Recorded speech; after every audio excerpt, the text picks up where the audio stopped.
6:30, so I'd like to call this meeting to order. If you could please stand for the Pledge of Allegiance. I pledge allegiance to the flag of the United States of America and to the republic for which it stands, one nation, under God, indivisible, with liberty and justice for all.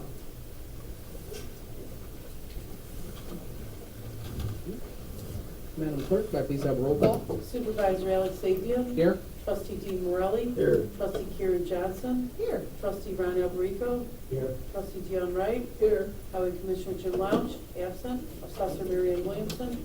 Absent. Collector Jessica Canday. Absent. Attorney Gary Mueller. Absent. Thank you. First item on the agenda for Road and Bridge Fund is the approval of minutes for the monthly meeting of July 8, 2025. I will need a motion to approve the minutes.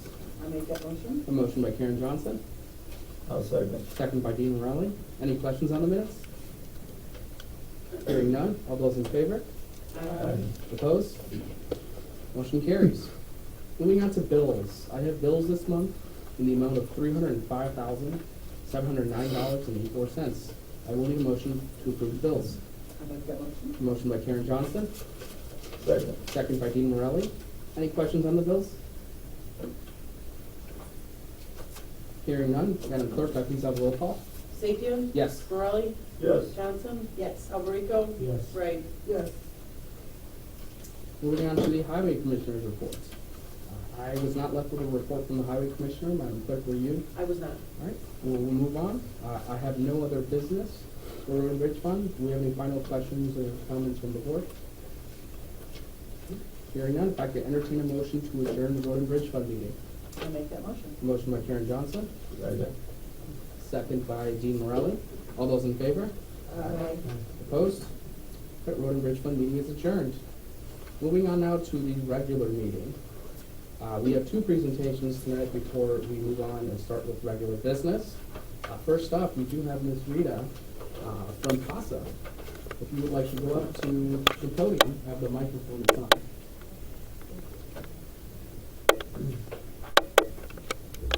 Hello, I'm the Executive Director of Casa River Valley, and I first want to start by thanking you. Yeah, better?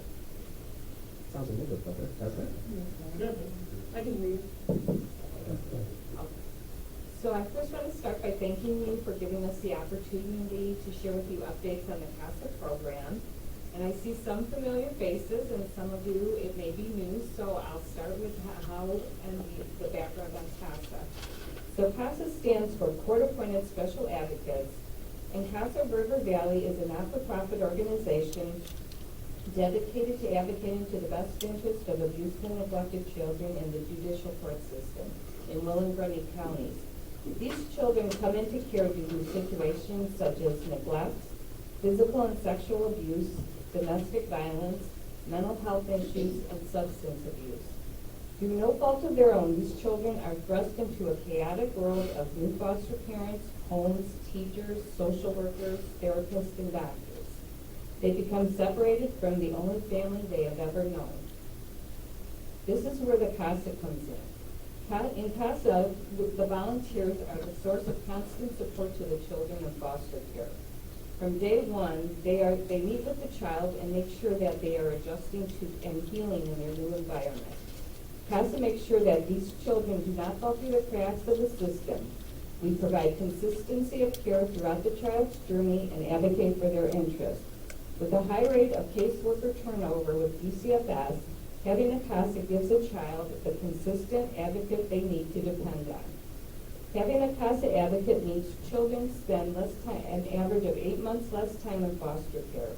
They are more likely to receive necessary services for their mental health needs and more likely to stay in school.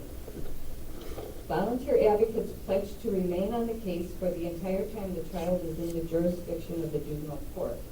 This enables us to really develop a relationship with children and make sure that they get their services and support needed to heal.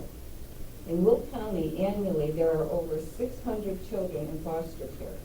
Last year, CASA provided services to 447 children, but there are still children going without the stability of a CASA advocate. Our organization is centered on the needs of the child. We actively fight for successful outcomes for the children, whether that means ensuring compliance with the parents before they return to their home or in a safe foster home or adoptive home for permanency. CASA is dedicated to helping children in ways that go above and beyond the minimum the system provides. We had 2 children under our care who had been removed from their household due to the mother's drug abuse and domestic violence. When the mother was unable to complete her required therapies, the children were going to go to Illinois foster care. CASA was able to locate a father in New York, and we helped the father to reunite with the kids and provide permanency. The kids were transitioned to their New York home. We were able to help a child who had been unjustly removed from their home as well. In such a case, a clerical error led to the removal of the child whose parents had been complying with services. CASA testified in court, and because of our intervention, the child was returned home immediately. Our work is very necessary to supplement an overburdened system. We fight for children to receive permanency in a timely manner. Unfortunately, Illinois DCFS currently ranks at the bottom of the nation in achieving permanency. Over the past 3 years, CASA has helped the average adoption wait time for these children to go from 2.5 years to 1 year. The goal of our organization is to increase awareness of child abuse and neglect and to serve 100% of the children in need of a CASA. The cost to train and support advocates are $1,500 per child a year. The support we are requesting would provide 3 volunteer advocates to additional children who would be entering the foster care in the coming year. The overburdened foster care system has never recovered from the challenges of the pandemic.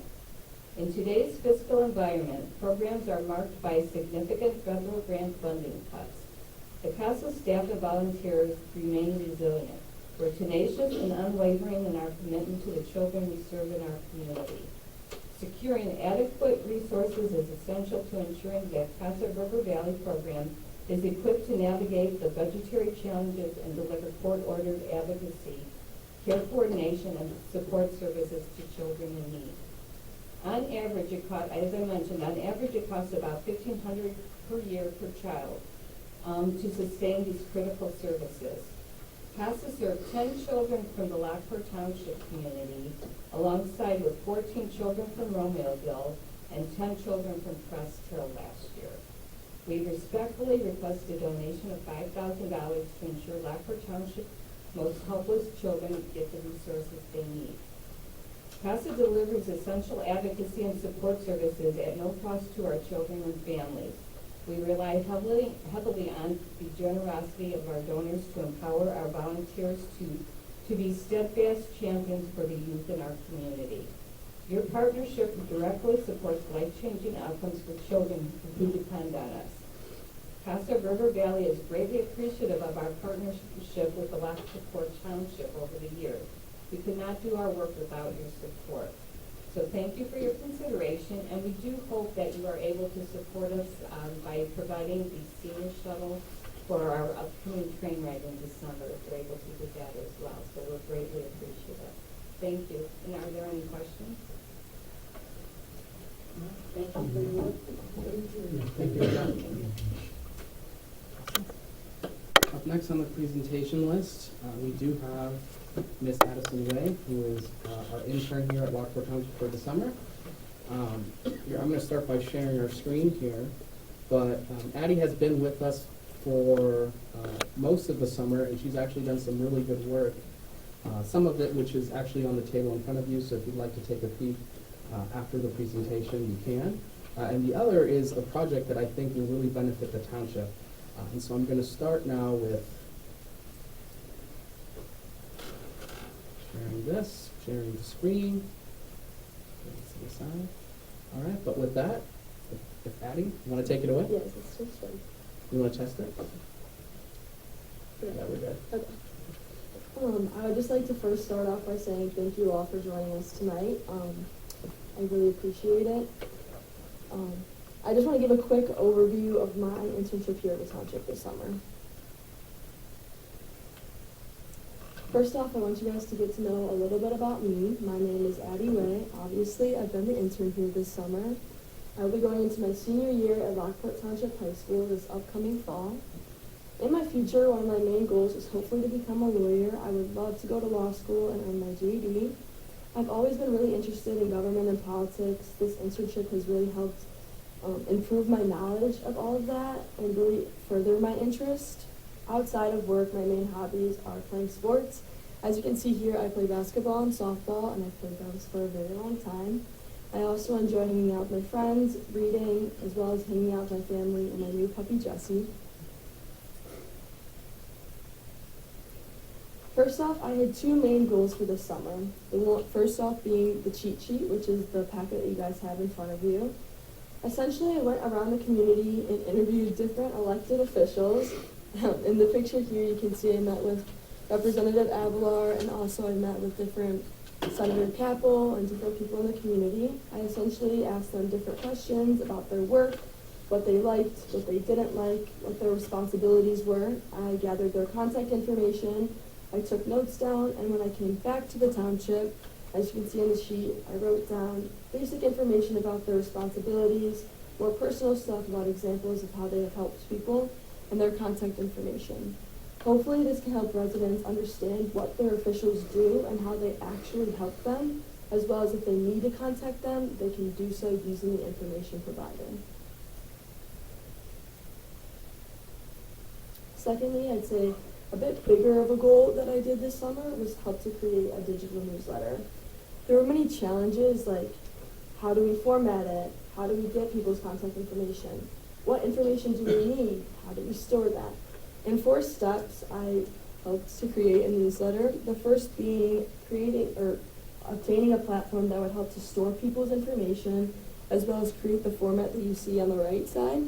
That platform was Constant Contact. It allows you to obtain people's information and store it in lists. So as soon as you press the send button, the newsletter will automatically be sent out to the people that have signed up for it. As well as I created that design on that website, so it allows you to create things as well. The second step being, what information do we need from people and how are we going to get that information from people? The answer to that is Google Forms, which is shown here. People can fill this out. Their required information is just your email and where you live, and they can also optionally fill out what their name is. That'll automatically be uploaded onto a spreadsheet, which can be automatically uploaded onto Constant Contact. So as soon as you click the send button to give the newsletter out there, people will automatically receive it. Can you go back? Yeah. The third goal or thing I had to understand was, how do people find out about this? How do they sign up? How will they know that we have it since it's new? And 3 easy steps is social media, our website, and QR codes to solve that issue. On social media, we have a Facebook page. Posting that will help people understand that we have this new thing. They can click the link, sign up, and that's done. The second, posting on our website, we update it, we put a little thing, we put the link, they can sign up, that's done. And then QR codes. So if you scan the QR code on here, it'll automatically take you to the Google form. That'll be printed on our printed out newsletter, so as soon as people see that, they can take their phone out, scan it, and they'll understand what it is. And then the fourth and final step was to create a sample newsletter, which is shown right here. The main point of a newsletter is to keep people updated, to keep people informed about what's going on in the township. Different events that are going on and things they can sign up for and stay in the know about. With the help of this newsletter, it shows past events that have already happened that people can see a recap on, different events that are coming up that they can sign up for, as well as different information about our supervisor and different resources that we've had at the township that they can hopefully utilize, as well as our contact information, which is listed at the bottom. Just showcasing the look ahead, different events as well, and then the further you get down, the more it says about resources that we have here at the township.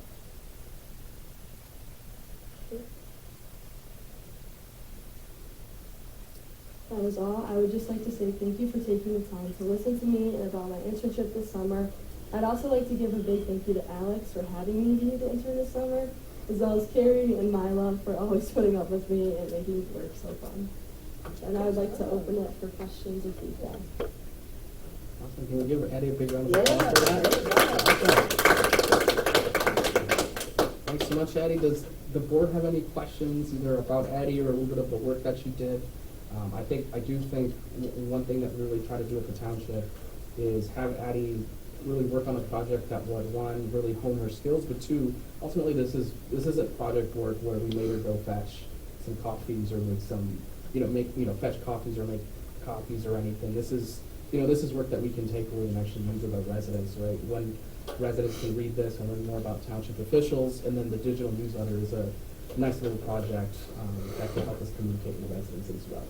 But anyone have any questions or anything, want to learn a bit more, or have any feedback or anything? I have just a question. So this is neat. I noticed we've got the mayor of Lockport, but not Crest Hill or Romeoville. Is that, they just weren't available? We're gonna add that later, or? Yeah, we'll be adding this. This is just like a really Just to start. good start. We only had so much time, but I think she did a great job of Yeah. getting it done here. I'd just like to say, I'd like to see the township move forward with technologies that we are, because I'm an old guy, I don't understand technologies, but it's great that we are something for it. Awesome. Thank you. Do you want to tell the board about, I know you met with one of our officials, Sunny. Mhm. Do you want to tell them a little bit about that and how that was a little bit unique Oh, for yeah. the other officials? So, like I said, I want to be a lawyer, but I've never been in a courtroom. So, one of my first times as being in the courtroom was when I met Sunny. I sat in and I saw and heard a couple of cases, and then I was lucky enough that since I was an intern, she talked to two attorneys. When they went to a closed session, I was able to sit in on the testimony as well as when the attorneys were talking to her, and just like a private case, I was able to sit in and hear all about that. So that was really special, and it also furthered my interest because it was something I've never done before, and it was really cool. Mm-hmm. Awesome. Yep. Any final questions or anything from the board? Thanks so much, Addie. Thank you. Really appreciate it.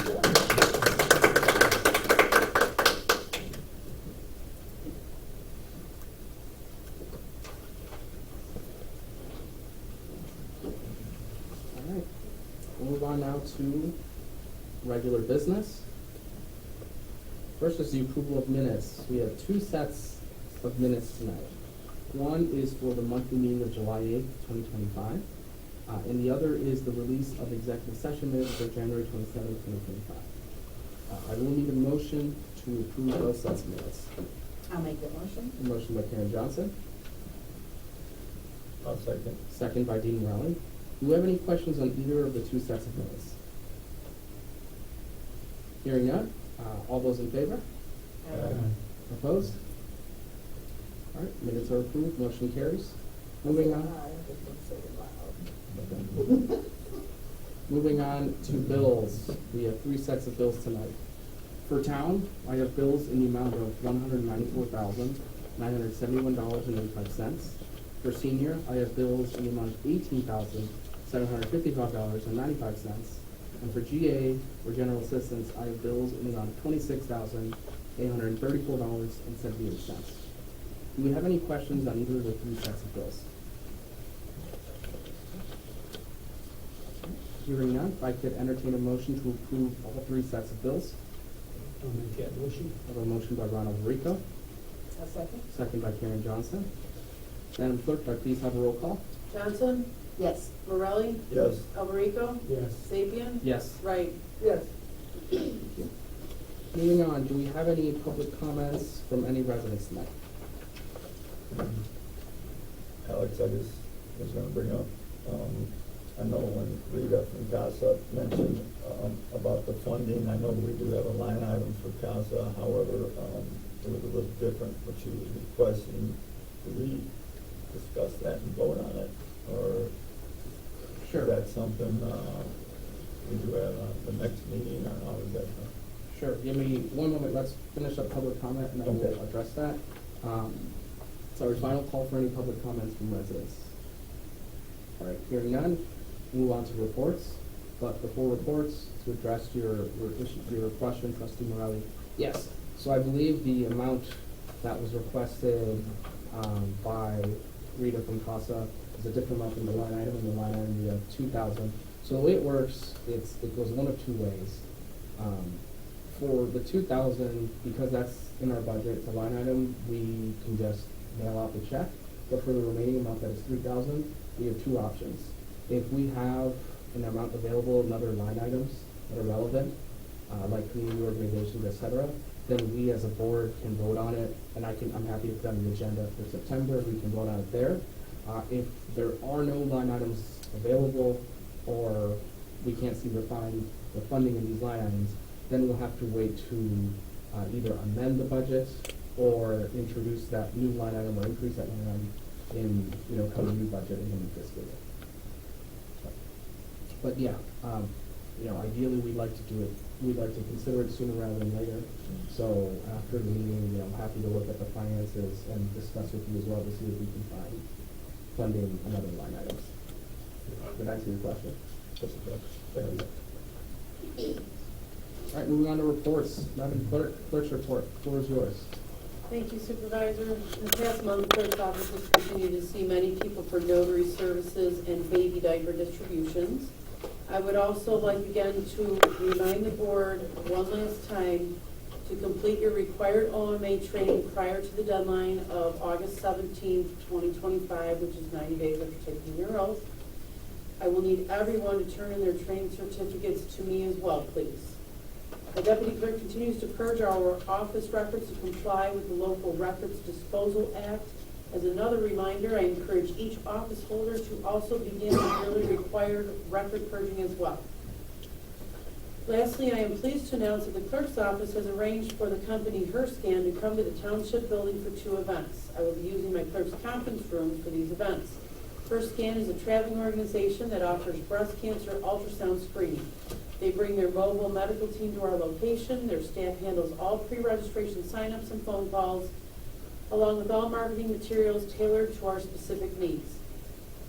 They will be here in my conference room on Friday, September 19th, 2025, and Wednesday, October 29th, 2025. This service is open to the public, and the schedule is available by going to www.herscan.com. I've also included the flyers that she sent me this afternoon on both events. If anyone has any questions, just let me know, and that's all. Thank you. Awesome. Thank you, Madam Clerk. Does anyone have any questions for the clerk? Thank you. Move on to the assessor's report. I know the assessor is not present here tonight, but she did leave me a report that she asked me to read to the board. So I'll read it. It goes as follows. There are just a few reminders from the assessor's office regarding 2025 assessed values. Notices of revised assessment will be mailed from the Will County Supervisor of Assessment's office tomorrow, August 6, 2025. Notices are only mailed to property owners whose assessed value is changed by the township assessor. The deadline to file an assessment appeal with the Will County Board of Review is September 8, 2025. Information for filing an appeal is on the Will County Supervisor of Assessment's website. Property owners with a question about their 2025 assessed value should call the assessor's office at 815-838-0780. And that is all for the assessor's report. Move on now to the building report. The report I have for this month is regarding the parking lot expansion.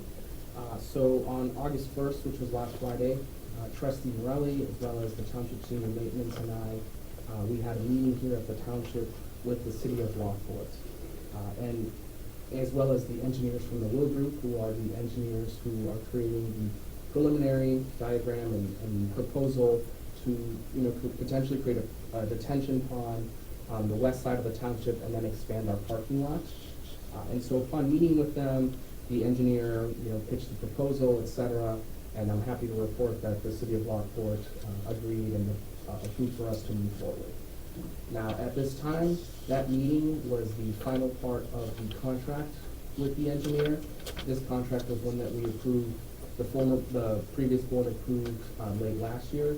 So now that this contract is done, the engineer is now drafting up a new contract for now this next phase of this project, which is to draft a more in-depth proposal and then create a bid packet, so this could, specs, so this could go out to bid. The timeline for that is we're hoping to have the proposal for the board to consider in the September meeting. And then if we decide to move forward with that proposal, the engineering firm would then draft up the bid specs over the course of the next 2 months.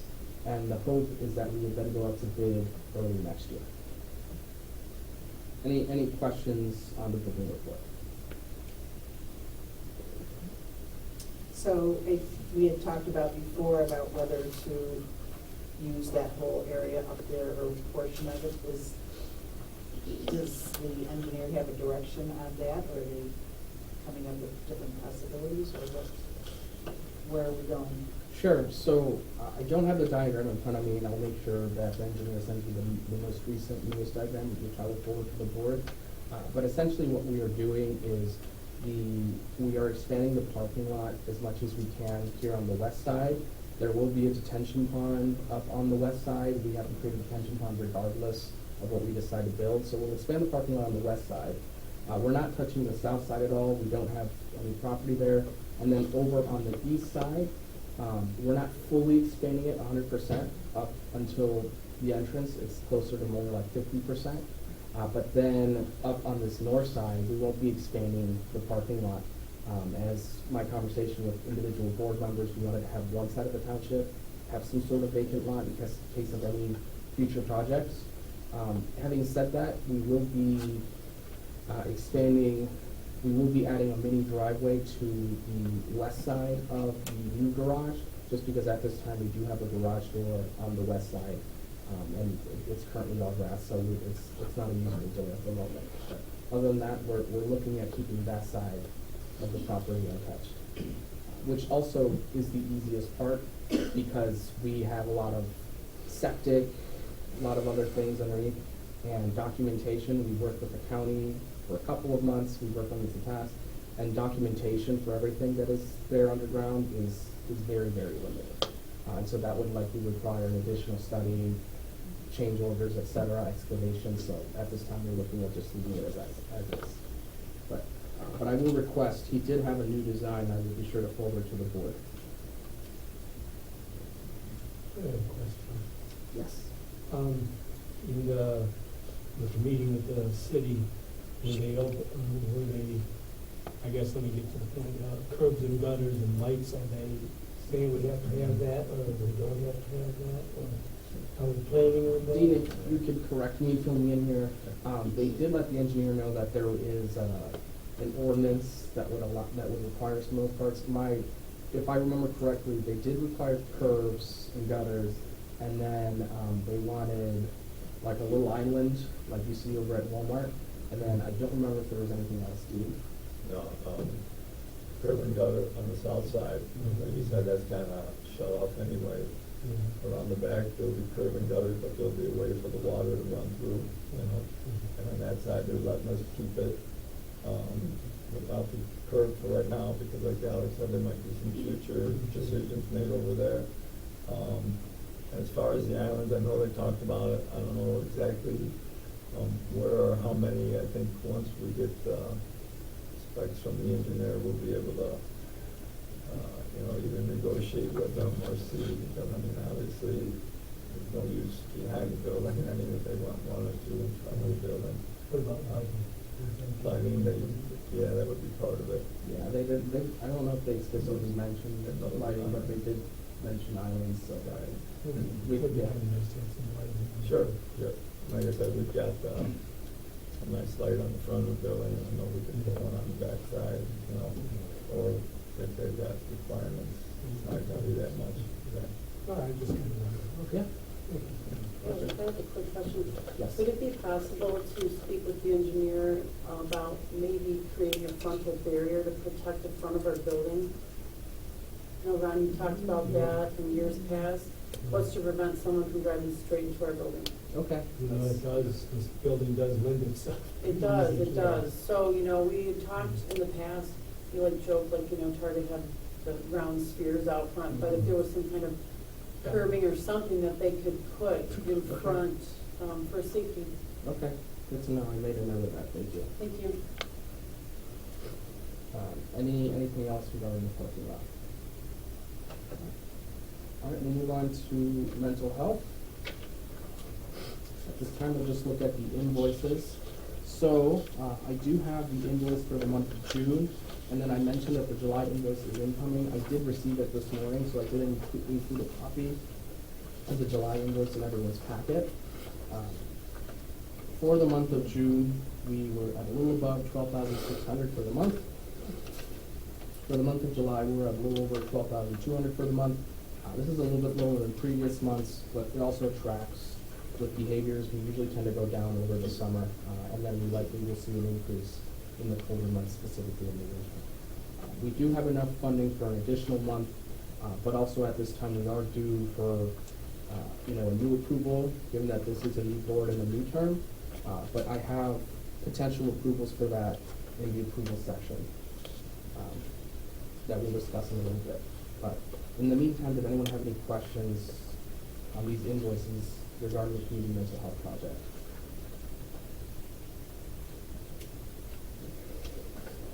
All right.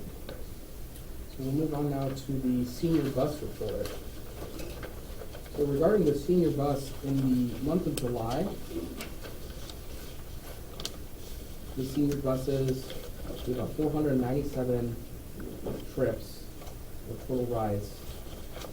The senior buses were operational a total of 21 days, which averages out to about 22.7 rides per day, which is within our average.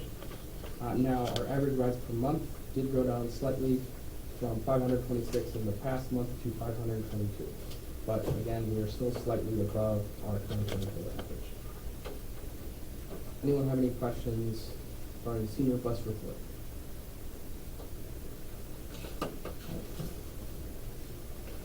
We move on now to general assistance. So for general assistance reports, I have two reports in everyone's packet. One is labeled the system activity report, and one is labeled grant disbursements. We looked at system activity report, which has several numbers outlined on a table. You'll see that we had 22 total applications this month.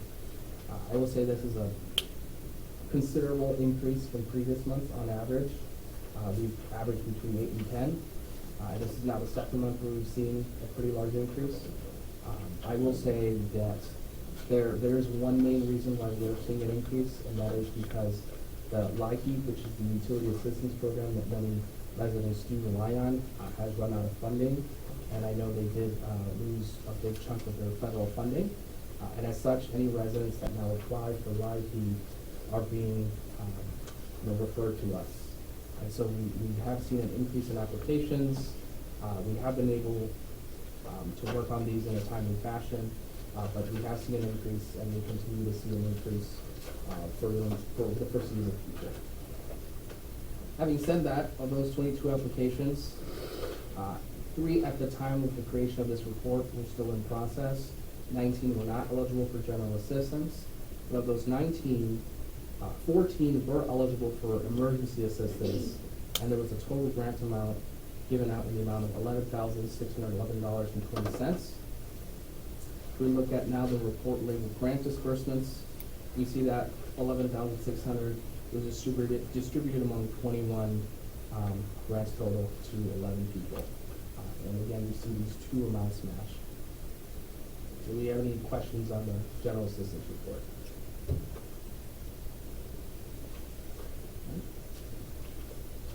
Hearing none, we'll move on. I have no old business at this time, so we'll move on to new business. So first piece of new business is regarding the food pantry.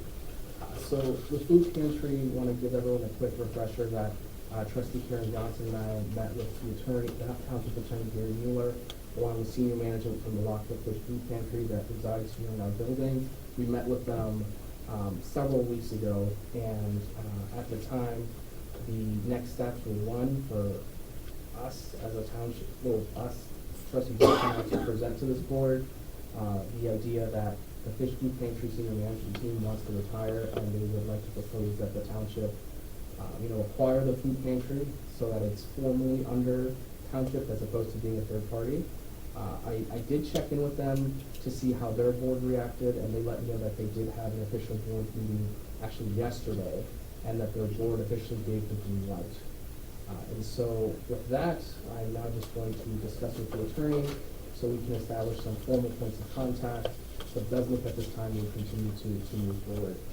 But the next step in this process, now that there is a green light from them, is for them to pass on their bylaws as well as some other documentation that the attorney needs for review. And then once that happens, again, I'll continue to update the board, but then we would then draft some sort of agreement or proposal the attorney would make that I would then present to the board. Any questions regarding the fee country? All right. Next, move on to Bonnie Bray tree trimming. I did send out a quick email, but the tree trimming did start out in Bonnie Bray last Tuesday. I actually went out today, and they're actually wrapping up, hoping that they finish up by end of this week. But I will say I have received phone calls from residents, and all of them have been positive feedback. They're very grateful that this service is being offered, and especially with school starting next week, it's gonna make it a lot easier for their students to get on the bus and everything, because there's gonna be a lot less low-hanging branches. With that, we'll move on to our approvals section. The first is something that is something that the board has seen in the past, and that is regarding our formal agreement with Jewel Osco. So just to give a quick refresher to the board, and for those that may not be fully aware, but we at the township have a formal agreement with Jewel Osco. In previous years, what that agreement looked like was covering shingle shots for seniors or people over the age of 55. And then we noticed that during and after COVID, the amount of shingle shots that we were covering decreased significantly. We do have a line item for shingle shots for 40,000, but in the time after COVID, we saw that we were only handing out or funding about 2 shingle shots per year total, meaning our usage went down from 40,000 to $400. And so last year, in the previous administration, when I met with Jewel Osco, we discussed ideas of how we could offer certain other services in an attempt to fill in and use these $40,000 worth of funds. And at the time, we did agree that we would offer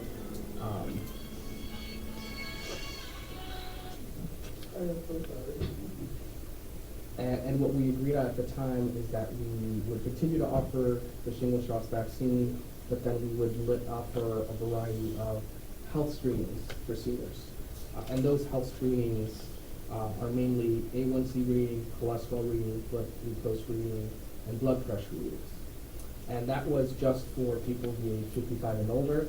There were several other health screenings as well that were offered, but in an attempt to take a phased approach, we didn't want to overextend ourselves. And so that agreement was formally approved by the then board last year. But since then, it has now been over a full year since we've had this program, and we advertised it very heavily in the newsletter. And while we've seen some success, we're still nowhere near the $40,000 mark. In fact, we're seeing closer, where as opposed to the shingle shots, we were seeing $400 per year, we're seeing closer to about $400 per month. So it has increased, but we're not seeing as much as demand as we hoped for. And so I actually called a couple of the residents that have taken some of these screenings, and I asked for their feedback. They like what was offered, but they mentioned that a lot of these are everyday services that they get at their doctor, and they'd like to see an increase in other vaccinations offered or other screenings. So that's when my office and I, including actually our intern Annie, we met with Jewel Osco again, the pharmacist, and said, what if now we expand to include those other screenings that you mentioned? And when we took a look at the numbers, we're now included. We've now expanded our vaccination list from just shingles to now include the COVID vaccine, RSV, Tdap, hepatitis B, and pneumonia. And then in terms of health screenings, we're now also potentially offering, well, we're currently offering pink eye, anti-nausea, but now we'd also be offering flu and strep testing and micro testing, migraine testing, and then there's two others there that I don't know how to fully pronounce.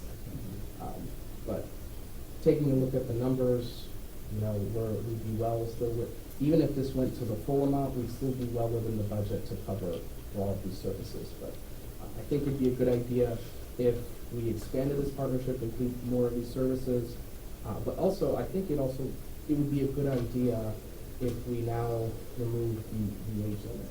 Meaning we're no longer requiring them to be 55 and older, but now it's anybody of any age at the township, whether that's someone going back to school or, you know, middle-aged adults or a senior. So, but with that, I'll hand it over to the board for discussion.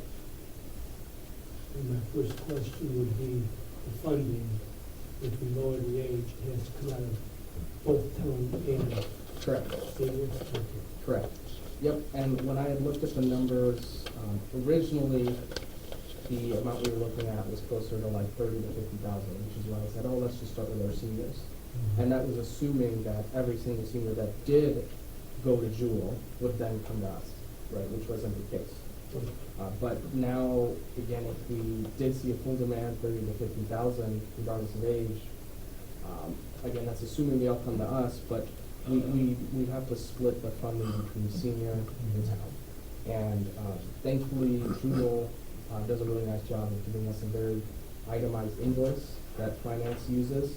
And so we'd be able to see, you know, a proportion, saying, oh, 80% of these are seniors, 20% are town, therefore 80% of the invoice needs to get paid out of senior and 20% needs to get paid out of town. Yes, Deanna? On number 2, it says eligibility and billing, and then it says something about the person must be approved by Lockport Township. So you're referencing Yeah, point number 2 on page 1? yes. And could you elaborate just a little bit on must be approved? I mean, would ladies upstairs in your office be scanning? Oh, yes. Approving, Yes, or that is a good point. third party, or? Yes, thank you for actually reminding me that I should explain how the general process works logistics-wise. So logistics-wise, we'll take shingle shots. A shingle shot, for example. If you're a resident that would like a shingle shot, in order to be covered by the township, what you do is you give the township a call, and then you say, I'd like a shingle shot, and I'd like it on this day at this time. And they also do walk-ins, so the times and dates are very flexible. If you wanted to do it the next day, you could do it. You could just say, I just want a shingle shot tomorrow. They're very, very flexible. So then at the township, like you mentioned, the lady upstairs or the secretary would take in the person's information.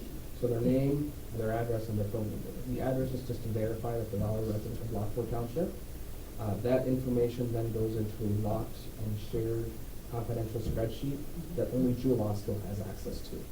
And so if the individual would like to go to the Jewel Osco location in Lockport, there's a special confidential spreadsheet that only Lockport Jewel can see. And they are viewing that spreadsheet, you know, on a daily basis. We confirm their time slot. They then go the next day or whenever they'd like to get their shot. They get their shot. They take their insurance with them.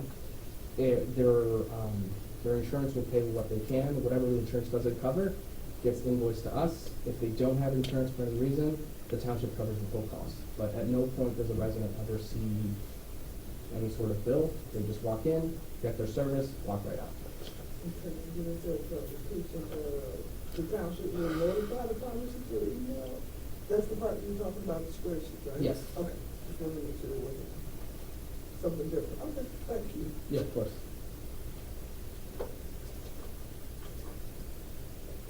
Any questions from other members of the board? Just a quick little temperature check. I've heard from 1/2 board members. Karen, Dean, how are we feeling about this proposal? I believe it's a good idea. Of course, you know, like I said, it's going to be something new. So, I mean, I guess we can always fall back if it gets, you know, out of control, and I know we've got a line item for a certain amount, and as long as we stay in that ballpark, I think, it will work out. Like I said, we can always adjust if we have to. Yeah. My thought is, given that we have experience with the mental health program, and that's been a huge success, I think we use that as our control group. I think it took about 2 or 3 months for us to even notice a demand for the mental health program. And then after those 3 months, it really skyrocketed, and then it got to this point, say probably 6 to 8 months in. And so if we were to follow a similar trajectory here, and we noticed, oh, maybe we need more funding, then that would actually align well with the drafting of the new budget next year, or the new fiscal year. So if for some reason we saw this going out of control, we'd be able to see it, from a distance and either adjust our budget or we can readjust the contract. Okay, that was my question. Isn't the contract for a year normally, but we can change it? Correct. So we'll review it, but there is a clause for it to be severed. We just have to give 30 days notice. Is there anything in there about not to exceed, is there anything like that? Anything? Like not to exceed. So we get billed monthly. I guess we get billed monthly for this. I believe.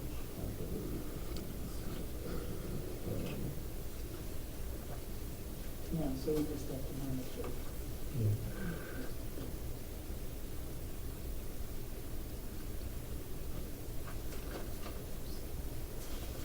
Yeah, I'm in favor of it. I think there's some question as to what might happen in the fall with people getting COVID vaccines, so this is just an extra safety net for people. Yes, okay. Quick question, so to answer the question on termination, so page 3, section 5, term and termination, the term of this agreement should automatically terminate on August 31st, 2026, unless terminated by any of the following, and then first subsection I is without cause upon 30 days of notice from the party. So if we did want to terminate or adjust it, we do have the reason to do that. Yes, but yes, I do think this would be great for many reasons, but one of them being there is a need for this, especially come the fall. So. All right, with that being said, if I could entertain a motion to approve the Jewel Osco health screenings and vaccines service agreement. I'll make that motion. I have a motion by Karen Johnson, I'll second it. a second by Ron Alberico. Madam Clerk, could I please have a roll call? Wright, Yes. Alberico, Yes. Johnson, Yes. Morelli, Yes. Sapien. Yes. All right, motion carries. Moving on now, I have a resolution 2025-1 and then an intergovernmental agreement, or an IGA. While they're two separate documents, they're regarding the same exact project. So, again, I want to refresh the board's memory that we do have a great community mental health program where any resident that's within the township boundaries, regardless of insurance status or age, can essentially call the Lockport Fire Department with a secure line and ask to be matched or receive mental health counseling. They are then, matched with a counselor in an organization known as ThriveWorks, where ThriveWorks has a variety of counselors. Within 48 hours, they are scheduled to sessions, which is within 1 week of the call. And from then on, residents have access to completely free mental health sessions. And I say completely free in the sense that if an individual does not have insurance, the township covers this. If they do have insurance, the insurance covers what they can, and any co-pays or deductibles are covered by, again, the township. And so this project has seen an immense amount of success to the point where other townships are now participating.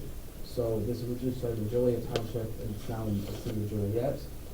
Lockport Township, we were the second to get on board. It's now also in Plainfield Township, and now also in Troy Township. So it's been a very popular program. Again, the hope that the townships are pushing for is that this would get spread than to the county, at the county level. Having said that, the board may notice that the invoices I have for ThriveWorks, we're down to, we're down our funds for that amount. We do have a line item in general assistance that would cover us for the next several months, and we make large deposits every several months. And we do have enough to cover for this month of August, but we would potentially need to deposit another amount. So before we do that, because this is now a new term, it is recommended by the attorney that this new board, consider the continuation of this program. And so for that, upon speaking with legal counsel, he actually drafted two documents. One is, I'll go in reverse order. One is about an IGA, so an IGA between Lockport Township, the Lockport Township Fire Protection District, and then with the organization known as ThriveWorks. So this would be an IGA that would just finalize or formally approve this program. And then right before then is a resolution. And what the resolution is, it's a resolution that would authorize me as a supervisor to be able to sign upon any of those contracts that would again formalize this program. So again, in the past, we had a formal contract with ThriveWorks, but now we need a formal contract between ThriveWorks, the fire district, and the township. And I would need to sign that, so I would need board's permission, one, to sign it, but then two, board's formal approval to enter into any of those agreements. So with that, I'll open it up to the board for discussion regarding the program. May I say that from the looks of it, by the reports, that this program is a very good success, and so I would need to continue. But if we find some necessary service that we need. Thank you, Trustee Wright. Do we have any comments or questions from other board members? I just wanted to say, I also agree, it's a necessary issue. However, I know we've talked in the past about how the county, has mentioned about stepping up to the plate or whatever. And I know we get these reports, of course, sometimes, not that they're confusing. I mean, I obviously see where the money is going. I mean, we just assume that ThriveWorks, is basically following all our rules as far as township residents, how many times somebody can actually use the service in a row. I mean, is it a year, is it a month, and stuff like that. It would be nice to have maybe a little bit more information from ThriveWorks as pertaining to that, maybe, like, if a resident calls up, like, how many appointments, I mean, do we know that? Sure. You know what I'm saying? I know obviously with the amounts, some people have some type of coverage, some people probably don't. And once again, I always kind of mention that, on a property tax bill, we do have money going to basically the same type of mental health issue already. So now, the township residents of Lockport are getting, some of the tax dollars now is extra going to this. I guess I don't know, it's necessary and it's a good idea. It's just, keeping a closer eye on it, I guess, is what I'm getting at. Sure. Yeah, so I'd like to acknowledge a few of the points you made. So one regarding questions on data. So I know, ThriveWorks does give me some reports on data. I think it's every quarter. And I know, I want to say it was November of last year where, again, the previous board, we were giving large chunks, but because it was coming out of the town fund and we didn't have a legitimate formal line item, we were approving large amounts every 6 months or so. So I believe it was in November. I did bring some data that I requested from ThriveWorks, and I'm happy to request it again for an update. But I do believe that they are answering phone calls and scheduling sessions within 48 hours and then having sessions within 6 to 7 days. but again, I'll request a formal report. In regards to rules regarding residency or the amount of sessions, so the residency, that's actually done by the fire department. So when the board formally approved of this agreement, I think it was about a year and a half ago, or almost 2 years ago, we approved for this program and approved funding for it, and then the fire district had to undergo a similar process, and their board had to approve it, et cetera. And so part of kind of their end of the deal is they actually hired a staffer to fully take on these phone calls, and we're in regular communication with them. So they have one person on staff whose entire job is to be receiving these phone calls and helping schedule sessions with ThriveWorks. And not only do they receive the phone calls, but they actually check in with residents every time there's a session, just to make sure, right, that they did go through their session, that there wasn't anything that's discouraging them from their session, catching any weird questions, make sure they're not getting billed. And so they're the ones who are very common residents. They have the website and the tools. And then when we receive this invoice, so there's a confidential spreadsheet between, the fire district and ThriveWorks, and then one individual at the township. And so it matches this code with the address. And so we make sure that before we do approve the invoice, that we're also verifying residency as well. In terms of the number of sessions, so at this time we don't have we don't have any limits on sessions. If someone wants a session and they feel they need treatment indefinitely, they can do that. Now, the prices of the sessions are capped, and that's noted in the contract. It's not like they're all of a sudden, their cost is going to start off at just $5,000 a month. They have the session, it's $200 a month, and they continue that for however many sessions they need. I know ThriveWorks does include in their metrics the average amount of sessions that a resident does, and they have a maximum. I don't have those numbers off the top of my head, but I can surely request those. And then so you just basically, Mr. Brother, you just saying that you want to make sure that you're not overbilled. Not necessarily overbilled, just, like I said, I just am concerned that, if somebody needs, 20 sessions compared to somebody that just needs one, we give them 20 sessions, but it sounds like we do, we got no limit, how many times they can go. Like I said, I know, as far as what we, as you said, put into this so far, it's not, small chunk of change. We are contributing a lot of money, and I know it's great that the fire department has somebody hired to help out, but they don't contribute funds.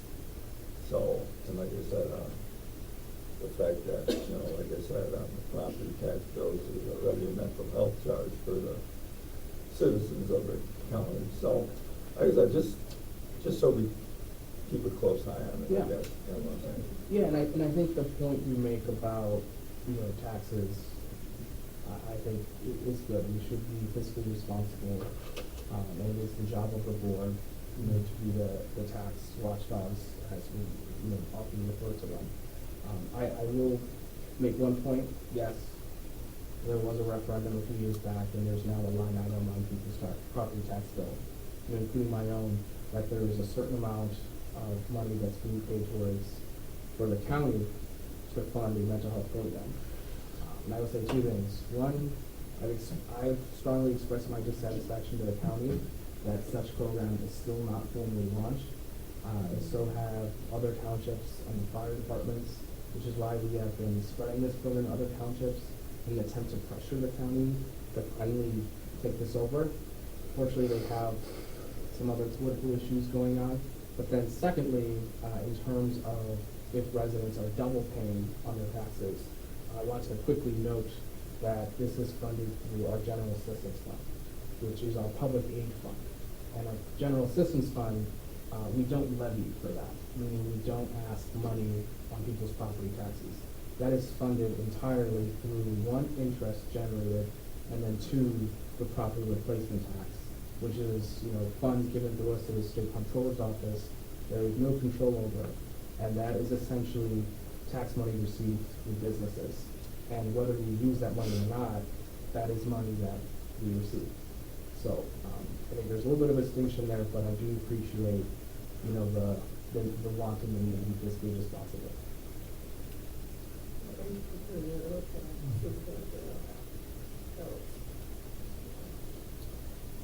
Karen or Ron? Well, my only thought would be, again, is the financial end of it, as long as we don't overspend. I know there is a property tax replacement tax that, GA, and the fund is so limited as to what we would spend it on, but I don't want to get to when we run out too, and if something, emergency comes up in GA.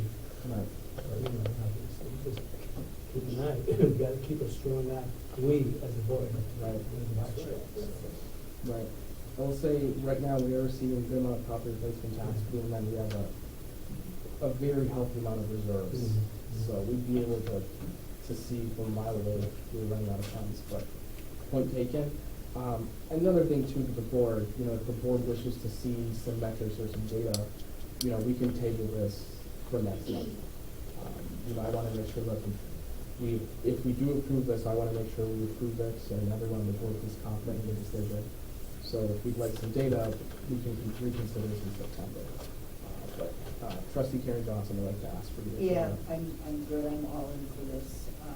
I look forward to when the county takes it over, but in the meantime, I think it's important that we not let this lapse, because, we had the presentations from the fire department on what a quick change they saw in Joliet Township, and people are taking advantage of it, and I think this is the future of our country. I just wanted to point out the client number that's there, you can kind of eyeball. That is a unique client number, so you can see how many people have had duplicate. They're kind of sorted by that, so you can see one person said 5 sessions and Yeah, someone said no, I 2. don't understand. So just eyeballing it each Right. month. Yeah. Or, I'm sure with technology, there's a way to break that down. This person had 5, so I think that would go through sheet after sheet. Yeah. It says sort by client number, So on this, intergovernmental agreement, along with the resolution, there's no number on here as far as what we're giving, whether it's. Right, so we're not approving any funding. What we're doing as a board is we'd be formally, again, this is a new term, this is a new board. So in order to continue this program, and we do currently still have funding in line items, in order to continue this program, we would just be formally approving these documents. So we have formal documentation. That the board approves this, and for example, I'm not just say going to road and doing this program without board consent. That's all it is, it's just formally documented. So, I would also like to point out, in terms of the future, those that were previously on the board will know, but I will fill in the rest of the board. I know around last year, August actually, so the townships as well as the fire departments, we do meet on a quarterly basis. In fact, I think we're due for another meeting we're gonna have in a bit, to just generally discuss the program. It's also good to act as one collective bargaining unit when we do discuss with supervisors, et cetera. Back in August, the Joliet Fire Department, which is the biggest user of this program, we're second. They actually had been approved to receive a little over $3 million from Springfield to fund this program countywide, and that would actually include reimbursements to the townships for this program. Here, the thing is, back in August, they had told us they were just waiting on a grant writer, and that they would be assigned a grant writer in 2 weeks. But I knew a little bit better, and I knew that 2 weeks would turn into 7 months. Well, it's now been almost a year exactly, and we still haven't seen that money from Springfield. So just being a bit pragmatic, like if I'm optimistic, hopefully, yes, Springfield gives us money. I do understand they have some budget issues that are coming up. But in some world, that is quite possible that we receive funding either from the state or potentially something for the federal as well. But I'll check in actually with the fire department to see how that funding is doing. Because my understanding is it was approved, we were just waiting for that money to fund it out. All right, having said that, I believe most of the comments that I heard were pretty positive, so if we feel the need to table it, we can, but otherwise, I'll entertain a motion to approve Resolution 2025-1. I'll make that motion. A motion by Karen Johnson, I'll second that. second by Deanna Wright. Madam Clerk, could I please have roll call? Sapien? Yes. Morelli? Yes. Johnson? Yes. Alrico? Yes. Wright? Yes. Motion carries. And now I'll entertain a motion to approve the intergovernmental agreement between Lockport Township Fire Protection District, and ThriveWorks for the provision of mental health services in Lockport Township. I'll make that motion. A motion by Karen Johnson, I'll second that. second by Deanna Wright. Madam Clerk, could I please have roll call as well? Wright? Yes. Alrico? Yes. Johnson? Yes. Morelli? Yes. Sapien? Yes. All right, motion carries. And that is it for our approvals of the night. I won't go too in-depth with events, but again, our two back-to-school fair events that we had through the township went very, very well. Moving up to upcoming events, we have Romeo Fest coming up this week. I do want to point to items B and C in upcoming events. So one is the Army Corps Engineers presentation. So I believe this was this in July? Karen, or was this in June? I believe this was several weeks ago, but the township did host the Army Corps of Engineers here one evening, and we invited residents from Fairmont to view the presentation from the Army Corps of Engineers. And what they did is, for the past several months, over a year at this point, is surveying Fairmont in an attempt to draft a proposal for long-term solutions for the drainage issues they had out there. And so at the first session we had, it was mainly one, presenting their findings and asking for any input. Now this is part two, and it's now that they've received input from the residents, the Army Corps of Engineers will actually have a set of options or a set of solutions. And they are hoping that they will receive residents' input and will be able to choose one of the several solutions outlined. And so once we have a solution, we choose a solution, then the Army Corps will be able to propose a solution, and then we can get rolling. Now we can, they'll be able to draft comprehensive engineering specs. We do actually already have $5 million lined up in ARPA funding that land use helped us secure. Now this type of project, comprehensive, will need closer to 15 million, but that'll be over the course of several years, but 5 million is certainly an amount to get started on in Fairmont. So I'll invite the board to that presentation on August 19th at 5. That'll be here in the community room. And then second, Will County EMA would like to have a presentation here. And what it essentially is we're looking at formally certifying the township building as an emergency shelter. Now, we already do offer all of the amenities, and residents are always welcome to come during regular hours if they need a cooling center or a warming center. But the thing about being formally certified as an emergency shelter is it significantly increases the amount of grant opportunities that are available. And so Will County EMA would like to give a presentation that is open to all residents in the township.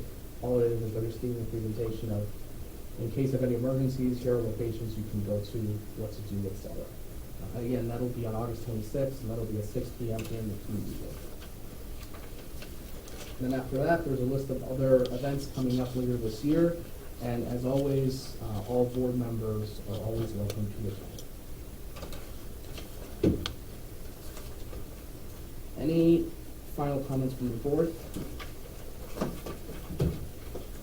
Yes, the only comments I have is circling back to the Army Corps of Engineers, the Fairmont.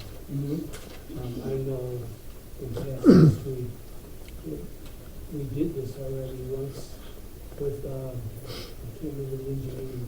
It might have been B3. B3. And that didn't work, I guess.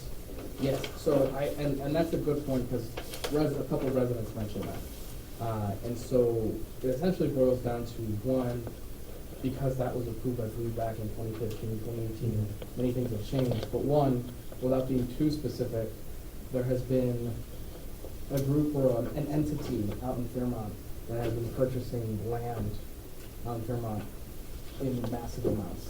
And so whereas many of these properties were before going to be used for retention ponds or, drainage, the landscape has changed. There's so much now that we can't use in Fairmont that it required another survey, it required another study. Thankfully, with the Army Corps, this is a partnership through a grant. We haven't paid a penny for them. This is entirely, And I hope it works, and I hope it does, because there has been flooding down there, but I hate to keep on throwing money at something not have fixed. Right. Obviously. Right, yeah, and thankfully, again, we haven't paid a dime here, and if we're able to start, in the next, let's say, 6 to 12 months, again, we have $5 million secured in federal funding, that if we actually don't secure the proposal by end of 2026, we'll actually lose that funding. So I am hoping for several reasons that this is successful. Yeah, part of it that I heard at that last meeting that I don't recall hearing before, is that there's portions of Fairmont that don't have storm sewers, or they're compromised. So something as simple as that can happen somewhere. I know the last time V3 suggested they plant flowers and stuff, water, and Native plants. didn't work. Yeah.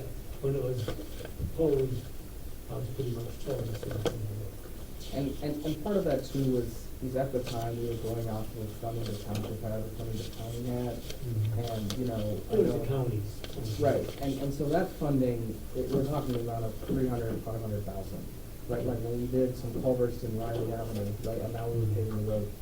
Those are, quite frankly, kind of just Band-Aids that we're adding. And so when we're doing like little piece by piece, it might help a little bit in the short run, but we're looking long term. Let's look at a comprehensive study for Fairmont, right?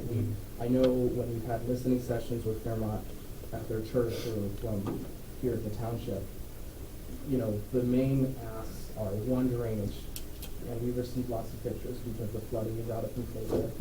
Two, their roads, which the highway commissioner and I are working on, because thankfully we have received funding from the state, through our state representatives. And then three, sidewalks. And sidewalks, ultimately, we're not able to do until we have drainage, because there's no gutters there, there's no gutters. And so that's why I'm hoping we have this study and we have this $15 million, we'll be able to do everything, not just little piece by piece every couple of years. All right, any final thoughts from the board? Not, can I entertain a motion to adjourn the Lockport Township regular meeting? So moved. I have a motion by Ronald Rico, second by Karen Johnson. All those in favor? Aye. Opposed? All right, meeting is adjourned. Thank you, everyone. Give me that time.